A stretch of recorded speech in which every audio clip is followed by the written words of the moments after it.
I'm gonna break down how I felt watching my video submission for the competition like 4 years after. Hey guys, welcome to my video. I'm Regina Alexandra, and it's been, I think, months, years for me not making any videos here on my YouTube channel. So we're gonna talk about it. So in 2022 or 23, it was still semi-pandemic, or it was still like semi-lockdown. It felt like a dream because I felt like years behind. Anyway, during that year, there was an online competition that is not so beginner friendly, I would say. Yes, as a beginner, adult ballet beginner, I can join to compete in Golden Age online dance competition. And one of the category is ballet, and the other category is contemporary, I think. I kind of forgot, but they're sort of divided by age groups. At the time, I was in the age group of 26 to 34, 35. Yeah, I was still in that age group back then. Yeah, so I tried to challenge myself a little bit because I was so obsessed with ballet, and I went so rogue with all of my effort and sacrifices for ballet. There's much to tell, but I will save it for another video. So yeah, I joined the competition. It was my first competition ever, and I never thought once in my whole life that I will ever join a ballet competition, because I think having myself in ballet class is already a big blessing, because I always wanted since I was a kid, but I never had it, and I finally had it. It was already like so much miracle for me, and thinking further than that just never crossed my mind.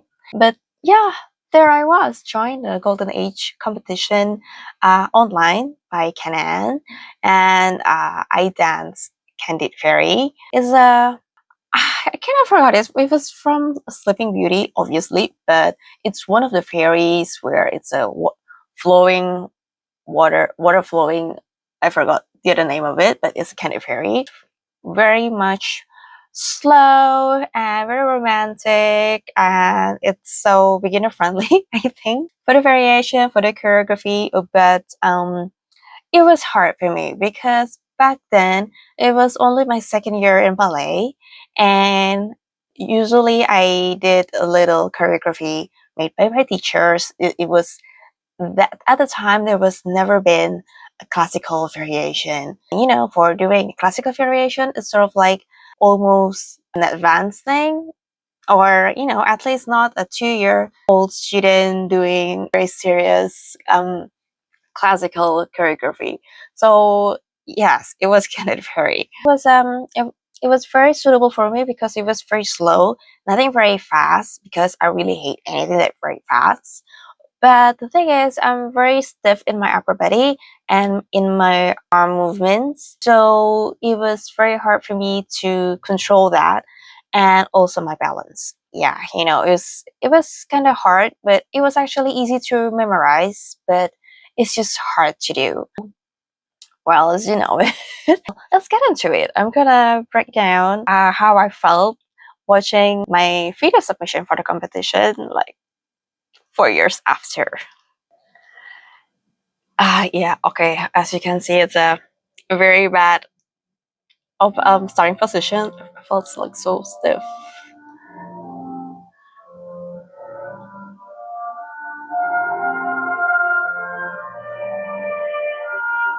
Yeah, I know. I don't know how to feel about that. The movement is like you're sending off a basketball to the hoop. I don't know how. I don't know how to say that, but it was a very thing. As you can see, that my arms didn't flowing to the whole hands. It's just like stop, stiff like that.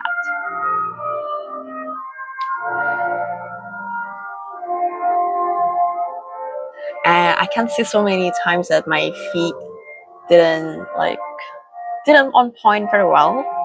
Like I missed it a lot.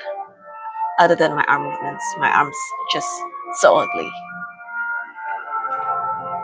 Yes, and I cannot hold it. I cannot hold my I cannot hold my leg high.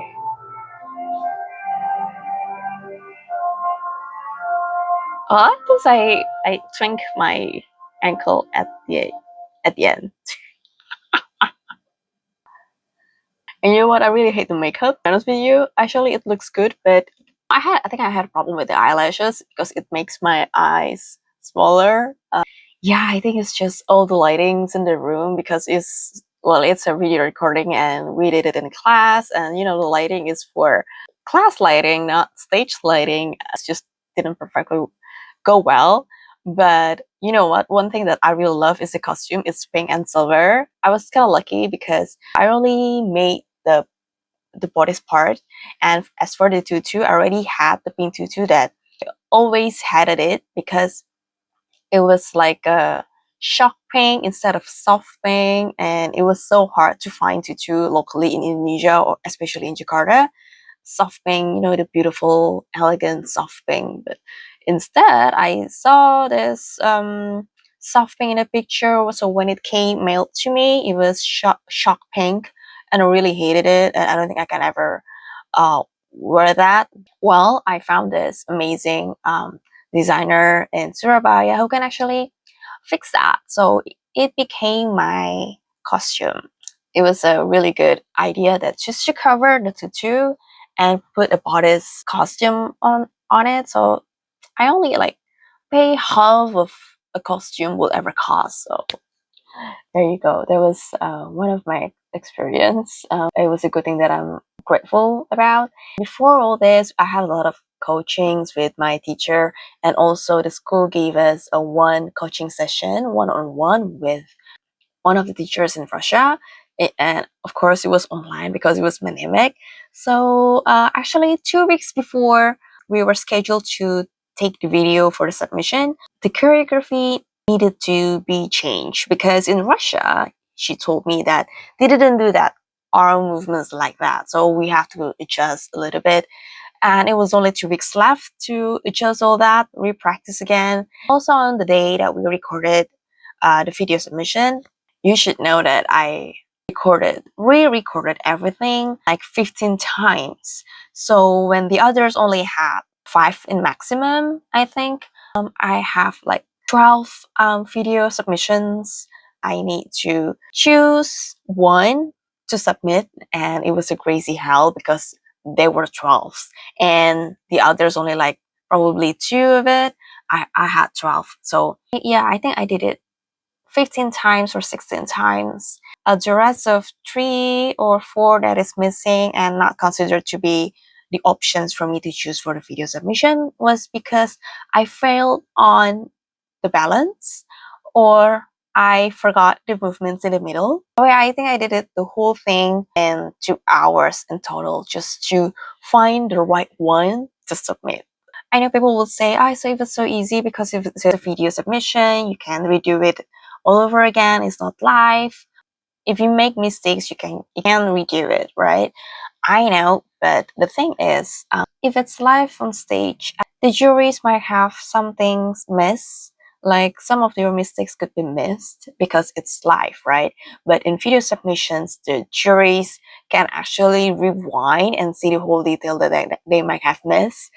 You have to be very, very perfect in your video submissions in order for the jury didn't realize that you have that mistake. So basically, the good thing about this online competition is that the juries have more time to vet your submissions, and they can give feedback. So things that I appreciate from this competition was the juries actually gave us a feedback, and of course the feedback was about my arms being so stiff and being far less elegant than it should be. So there you go. Okay, thank you for watching my video, my first video in 2026 after so many years of hiatus. I hope to see you in another video.